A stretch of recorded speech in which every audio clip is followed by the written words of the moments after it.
আসসালামু আলাইকুম ওয়া রাহমাতুল্লাহি ওয়া বারাকাতুহু। আজকে আমরা ইসলামী অর্থনীতি সম্পর্কে আলোচনা শুনব। ইসলামী অর্থনীতি হলো এমন একটি অর্থনৈতিক ব্যবস্থা যা আল্লাহর বিধান অনুযায়ী সম্পদ উপার্জন, বন্টন ও ব্যয়ের নীতি নির্ধারণ করে। ইসলামী অর্থনীতির মূল লক্ষ্য ন্যায় বিচার প্রতিষ্ঠা, শোষণমুক্ত সমাজ, দুনিয়া ও আখিরাতের কল্যাণ।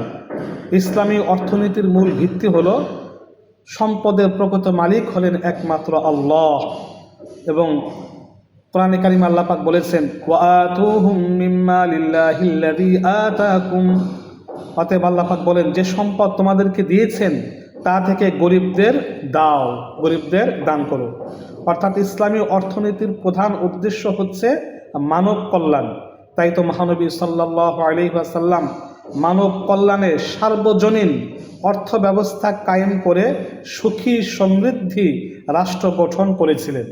যেমন আল্লাহ রসুল সার্বজনীন এই অর্থনৈতিক ব্যবস্থা কিভাবে কায়েম করেছিলেন। এক নম্বর, আল্লাহ রসুল বাইতুল মাল প্রতিষ্ঠা করেছিলেন।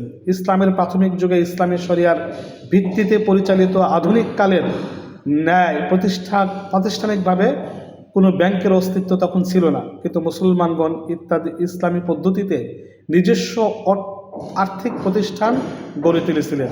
মহানবী সাল্লাল্লাহু আলাইহি ওয়াসাল্লাম সবার কল্যাণের জন্য রাষ্ট্রীয়ভাবে একটা কোষাগার বা একটা ব্যাংকের মতো করে বাইতুল মাল প্রতিষ্ঠা করেছিলেন। 2 নম্বর, যাকাত ব্যবস্থা। ইসলামের সার্বজনীন অর্থনৈতিক ব্যবস্থার 2 নম্বর পদ্ধতি হলো যাকাত ব্যবস্থা, যে এই বাইতুল মালে যাকাত নিয়ে সেই যাকাত গরিবদের মাঝে সুন্দরভাবে বন্টন করা। 3 নম্বর, অসর ব্যবস্থা। আল্লাহর দেওয়া প্রাকৃতিক পানি দিয়ে জমি আবাদ করে ফসল উৎপাদন করলে ফসলের 10 ভাগের 1 ভাগ, আর কৃত্রিমভাবে পানি দিয়ে আবাদ করলে ফসলের 20 ভাগের 1 ভাগ দান করাকে অসর বলে। 4 নম্বর, খারাজ অর্থাৎ ভূমিকর। রাষ্ট্র কর্তৃক ধার্যকৃত ভূমি রাজস্বকে খারাজ বলা হয়। 5 নম্বরে জিজিয়া অর্থ বিনিময়। ইসলামী রাষ্ট্রে স্থায়ীভাবে বসবাসরত প্রাপ্তবয়স্ক স্বাধীন কর্মক্ষম অমুসলিম পুরুষদের থেকে ধার্যকৃত বার্ষিক আয়। 6 নম্বর, গনিমত ও ফায়। ইসলামী রাষ্ট্রের 2টি অন্যতম উৎস হচ্ছে গনিমত ও ফায়। এর দ্বারা মুসলমানদের বা মানব কল্যাণে অনেক উপকার সাধিত হয়। 7 নম্বর, উদ্যোক্তা তৈরি। মহানবী সাল্লাল্লাহু আলাইহি ওয়াসাল্লামের কাছে একবার এক ব্যক্তি এসে ভিক্ষা চাইল। আল্লাহ রসুল তাকে ভিক্ষা দেওয়ার পরিবর্তে উদ্যোক্তা বানিয়ে দিলেন, যে তোমার কাছে কি আছে? তিনি বললেন, ইয়া রাসূলুল্লাহ, আমার কাছে একটি পেয়ালা আছে, আমার কাছে এই একটি কম্বল আছে। আল্লাহ রসুল বললেন, সেটা নিয়ে আসো। সেটা নিয়ে বিক্রি করে আল্লাহ রসুল কোরাল কিনে দিলেন।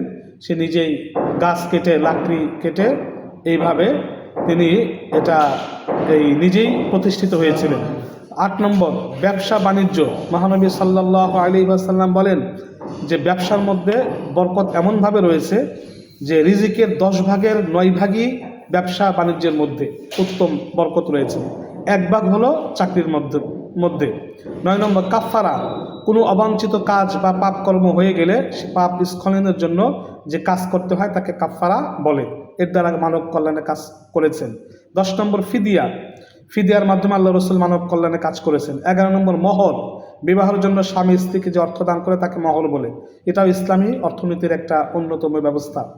12 নম্বর, সাদকাতুল ফিতর। এটার দ্বারা মানব কল্যাণে আল্লাহ রসুল কাজ করেছেন। 13 নম্বর, নাফাকাত, অর্থাৎ স্বামীর উপর স্ত্রীর জন্য আহার্য, পোশাক পরিচ্ছদ, আবাস, সন্তান লালন পালন, পরিচর্যা ইত্যাদির নিমিত্তে যে অর্থ ইসলামের বিধান মোতাবেক বর্তায় তাকে শরীয়তের পরিভাষায় নাফাকাত বলে।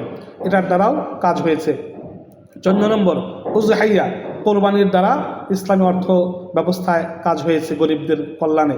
15 নম্বর, আকিকা। এর দ্বারাও কাজ হয়েছে। 16 নম্বর, নজর, মান্নত। এর দ্বারাও কল্যাণ হয়েছে। 17 নম্বর, সাদাকাতে নাফেলা, নফল দান সাদকা। 18 নম্বর, হিবা।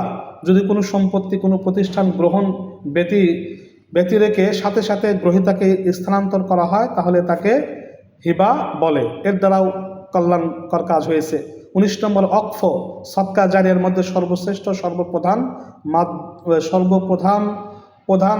হচ্ছে অক্ফ। 20 নম্বর, ওয়াসিয়াত। মৃত্যুর সময় ওয়াসিয়াত, এটার দ্বারা মানব কল্যাণে কাজ হয়েছে। 21 নম্বর, জারাইর হলো দরকার মতন দরিদ্র অভাবগ্রস্তকে সাহায্য করা। 22 নম্বর, দারিদ্র দূরকরণের গুরুত্বপূর্ণ আরও একটি মেকানিজম হচ্ছে বিনা, এর দ্বারা মানব কল্যাণে অনেক কাজ হয়েছে। এই 23 নম্বরে ইসরাফ। ইসরাফ হলো অপচয়, অপরিমিত ব্যয়, বাহুল্যজনিত ব্যয়, অতিরিক্ত পানাহার করা, বিনা প্রয়োজনে কোনো কিছু ব্যয় করা, নষ্ট করা, এইটার জন্য কল্যাণে কাজ হয়েছে। 24 নম্বর তাবজির, হালাল সম্পদ হারাম কাজে ব্যয় করা। হালাল সম্পদ হারাম কাজে ব্যয় করা, অশ্লীল কাজে ব্যয় করা, ইসলামের ক্ষতি সাধন করা, অর্থাৎ কোনো বস্তুকে তার জন্য নির্দিষ্ট স্থানে ব্যয় না করে ভিন্ন খাতে ব্যবহার করলে, হারাম খাতে ব্যয় করলে, অপব্যবহার করলে সেটাকে বলা হয় তাবজির। তাবজির রোধ করেছেন, এটা কল্যাণে কাজ হয়েছে। 25 নম্বর বুখল, সম্পদ ব্যয় ও ব্যবহার না করা।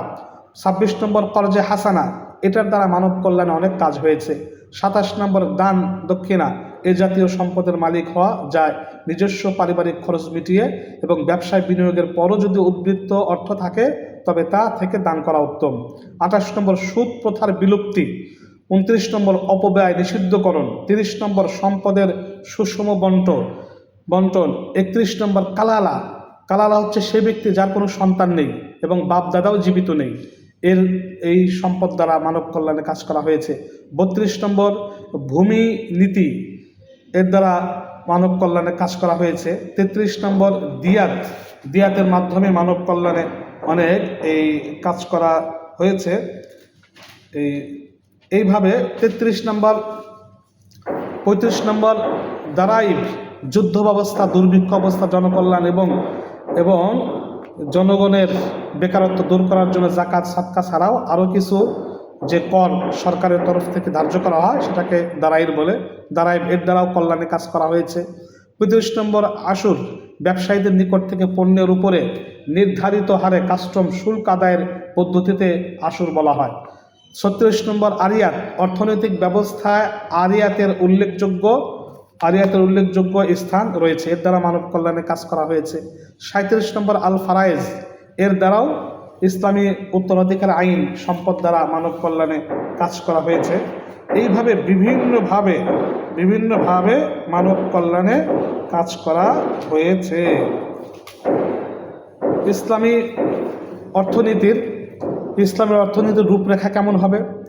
যেমন 1 নম্বর হালাল হারাম মেনে চলা, 2 নম্বর ধন সম্পদ ইনসাফ ভিত্তিক বন্টন করা, 3 নম্বর জাকাত ও ইসলামী আইনের বাস্তবায়ন, 4 নম্বর অর্থনৈতিক ব্যবস্থাকে সচল রাখার জন্য বাইতুল মাল প্রতিষ্ঠা করা, 5 নম্বর ইসলামী অর্থনৈতিক প্রতিষ্ঠান গড়ে তোলা, 6 নম্বর সুদকে হটিয়ে কর্জে হাসানা ও মুদারাবার ব্যবস্থা প্রবর্তন, 7 নম্বর শ্রম ব্যবস্থায় শ্রমনীতির বাস্তবায়ন করা, 8 নম্বর ভূমি ব্যবস্থায় মিরাসি আইন বাস্তবায়ন করা, 9 নম্বর বাজার ব্যবস্থায় অসৎ উপায় নিয়ন্ত্রণ করা, 10 নম্বর সমাজের কল্যাণার্থে এবং সামাজিক নিরাপত্তা নিশ্চিত করা, 11 নম্বর সর্বোপরি রাষ্ট্র ব্যবস্থায় অর্থনৈতিক নীতিতে শরীয়তের প্রতিফলন ঘটানো। তাই ইসলামী অর্থনীতি যদি এভাবে কায়েম করা যায়, দেশে সুখ সমৃদ্ধি ঘটবে, আসবে, মানে ধনী এবং গরিবের মধ্যে তেমন কোনো বৈষম্য থাকবে না এবং গরিবদের কোনো এরকম অভাব অনটন তেমন থাকবে না। আল্লাহ পাক রব্বুল আলামিন এইভাবে ইসলামী রাষ্ট্র কায়েম এবং ইসলামী অর্থনৈতিক ব্যবস্থা কায়েম হওয়ার তৌফিক দান করুক, আমিন।